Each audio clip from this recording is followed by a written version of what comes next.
ప్రభుత్వ భూములు అన్యాక్రాంతం కాకుండా పరిరక్షించాలని సంబంధిత అధికారులు చిత్తశుద్ధితో పనిచేయాలని మెదక్ జిల్లా అదనపు కలెక్టర్ వెంకటేశ్వర్లు ఆదేశించారు.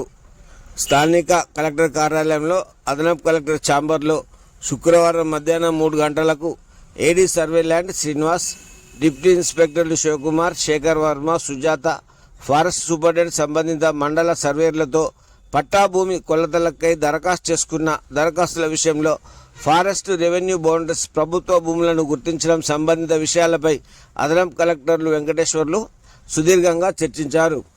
ఈ సందర్భంగా ఆయన మాట్లాడుతూ జిల్లాలోని 259 ఎఫ్ లైన్ దరఖాస్తులు పెండింగ్లో ఉండగా 49 దరఖాస్తులు మాత్రమే క్లియర్ చేయడం జరిగిందన్నారు. పెండింగ్లో ఉన్న పట్టా భూమి కొలతల దరఖాస్తులను సాధ్యమైనంత తొందరలో పరిష్కరించి విధంగా క్షేత్రస్థాయిలో పకడ్బందీగా చర్యలు తీసుకుంటున్నట్టు తెలిపారు.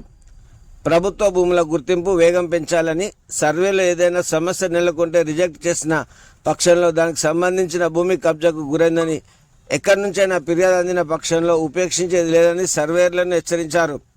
సర్వే చేసేటప్పుడు బౌండరీస్ పక్కాగా నమోదు చేయాలని, వీటితో పాటు రెవెన్యూ స్కెచ్, గూగుల్ మ్యాప్ తప్పనిసరి అని తెలిపారు.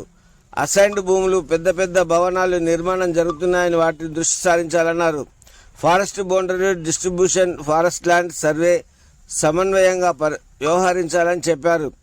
సర్వేయర్లు సర్వే చేసేటప్పుడు మార్కింగ్ చాలా ఇంపార్టెంట్గా గుర్తించాలన్నారు. భూమి నేషనల్ హైవే, R&B రోడ్డు ఎంత దూరం ఉందనేది గూగుల్ మ్యాప్లో అప్లోడ్ చేయాలన్నారు. ప్రభుత్వ నిబంధనలు, సర్వే యాక్ట్ అమలు చేయాలన్నారు. డాష్ బోర్డింగ్ చెకింగ్ ప్రకారం ఏ సర్వేయర్ దగ్గర ఎన్ని దరఖాస్తులు పెండింగ్ ఉన్నాయనేది పరిశీలన చేసుకోవాలని డిప్యూటీ ఇన్స్పెక్టర్ శివకుమార్ ఆదేశించారు. వచ్చే సమావేశంలో సమస్యలపై పురోగతి కనిపించాలని, లేని పక్షంలో క్రమశిక్షణ చర్యలు తప్పవని హెచ్చరించారు.